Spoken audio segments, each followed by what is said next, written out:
Amanya endoboozi bamta MCSMX representing straight out SMX media no kirabika bintu byongedde bwongezi kubeera nga byonooneka ebimba bya This Is Love olwa Rema Namakula ne The Ben lwoluyimba without any doubt oluyimba luli mukolera ddala bulungi nnyo waneno mu kibuga munansonyi abaala balina ennyimba naye sofa ngenda kugamba by the time wenkoledde eno clip ennyimba zempulira zisounding nze nga SMX oluyimba lwa Good Night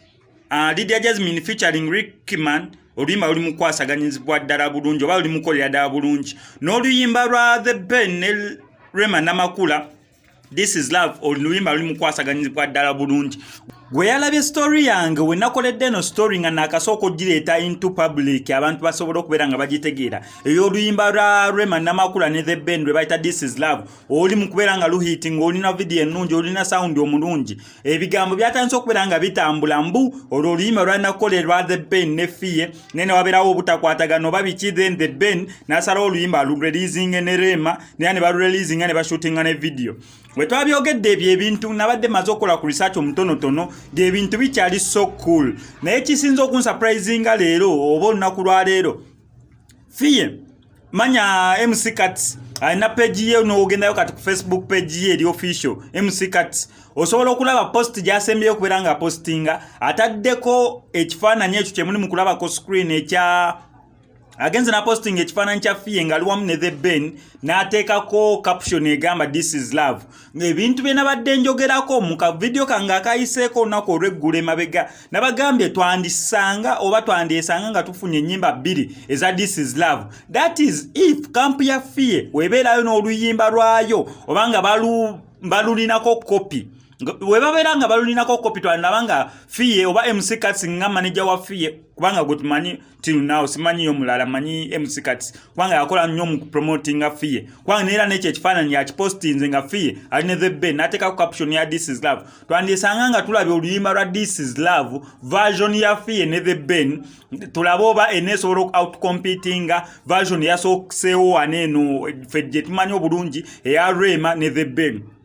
ebyo nno ng'amaze okubeera nga bepostinga waliwo ate n'omuntu omulala asindikidde screenshot ng'akomplaininga ng'agamba lwaki bino ebintu biri mu kuvaayo kati ng'ate ng'oluyimba balureleasinga dda so bino ebivudde mu kampu ya Rema bo bagambye mbu lwaki kati ebintu bino biri mu kuvaayo kati okubeera nga bakomplaininga mbu oluyimba lwalinakolebwa ne Fiye yeti ng'oluyimba lwalureleasinga a month back bandibadde bakomplaininga before the release of this song mbune babeerawo ekikolebwa naye ate bakomplaininga oluyimba already bamaze okubeera nga balureleasinga lwakuba ono omulala screenshot gyandeetedde eraga good condition kubanga yabadde agezaako provinga mbu Rema Namakula wamu ne Fiye bali in a good relationship bali in a good terms of which kisobola okubeera nga kiri possible nga bali in good terms sinti buli muntu gw'oyawukana naye mu bya business abeera mulabewo nedda babloga tukola nabo bangi nnyo bano almost babloga bonna gwe bomanyi ne botamanyi nkwatagana nabo nze nga SMX bangi nnyo benkwatagana nabo bangi nnyo bendi mu kuyambako okubanga nabo ekintu abakisitula ate nange bangi nnyo abanyambyeko so okubeera nga tukola ekintu kyekimu ate kyekitufuula balabe so Rema Namakula ne Fiye okubeera nga bakwasaganya business yemu tekibafuula balabe besides business so ono screenshot yasindikidde provinga mbu Rema Namakula wamu ne Fiye bali in a good working oba good condition mbu tebalinaako kizibu kyonna ate screenshot eraze mbu evudde mu WhatsApp group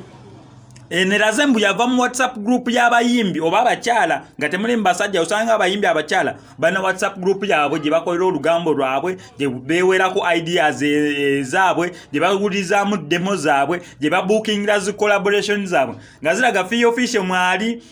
Maureen Nantume Rema Namakula neeramu eyo screenshot gyasindikidde ate eraga nga nkadde nga guno omwaka gutandika nga Fiye abaagaliza omwaka omulungi so ne Rema Namakula naye n'amuddamu sweet biki nga bali mu kubeera nga bacommunicating naye I think that was before the release of this song so katulabe no story bwajegenda okubeera nga ekirago kyolina okukola kiri simple kubeera nga osubscribinga ku SMX Media YouTube channel tojja kubeera nga missinga stories ndala nga zino kubanga tugenda kubeera nga tugi following up Fiye Cats avuddeyo n'abeera nga ekintu alaga mbu yesu oluyimba lwana kubeera lwabwe okusinzira ku kifaananyi kyataddeyo ne caption gyakitaddeko kyokka ate ne Rema naye already oluyimba luli mu kukola bulungi mu market kati ekiyinza okubeera ekibi nga version ya Fiye evuddeyo notandika okubeera nga tugicomparinga ne version eriwo eya Rema Namakula ne The Ben. MCSMX I sign out.